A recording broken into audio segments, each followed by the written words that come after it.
नमस्कार, स्वागत है मेरे YouTube चैनल में। आज हम आपको राष्ट्रपति की उम्मीदवार द्रौपदी मुर्मू की अनसुनी कहानी के बारे में बताएंगे, जिसे सुनकर देश की हर महिला भावुक होगी और उत्साहित भी। असल में उनकी यह कहानी हर उस आम आदमी को शक्ति देगी जो किसी बड़े खानदान या बड़े घराने में पैदा नहीं हुए, जो एक आम नागरिक की तरह दिन रात मेहनत करके अपने परिवार का पेट पालता है।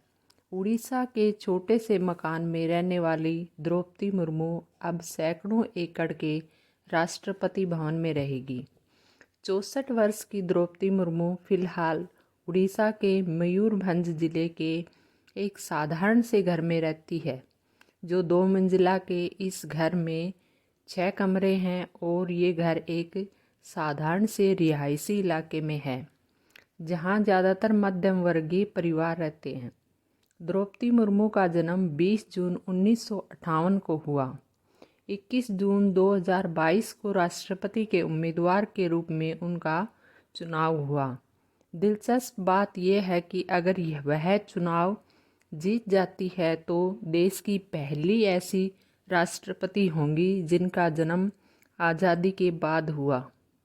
द्रौपदी मुर्मू ने अपने राजनीतिक जीवन में बड़ी सफलता हासिल की है, लेकिन अपने निजी जीवन में बार बार परीक्षा दी है और एक वक्त ऐसा आया वो डिप्रेशन में भी चली गई थी।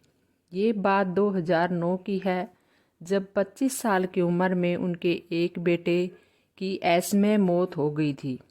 डिप्रेशन से दूर होने के लिए उन्होंने अध्यात्म का सहारा लिया।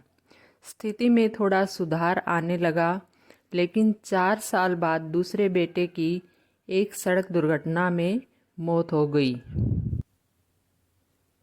ये सिलसिला यहीं नहीं थमा। उनके दूसरे बेटे की मृत्यु के कुछ दिनों बाद ही उनकी माँ और भाई का भी देहांत हो गया।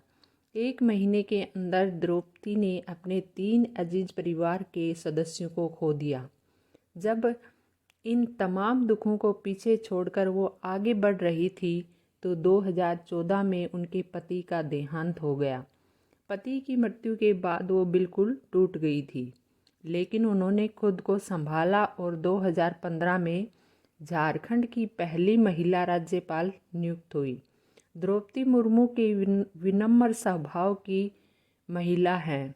वर्ष 1979 में भुवनेश्वर के रमा देवी महिला कॉलेज से ग्रेजुएशन किया। उनकी पहली नौकरी एक क्लर्क के तौर पर थी।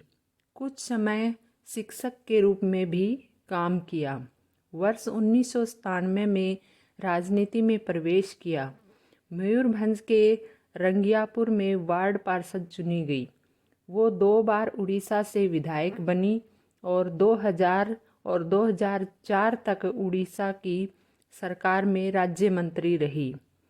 फिर 2015 में झारखंड की राज्यपाल रही।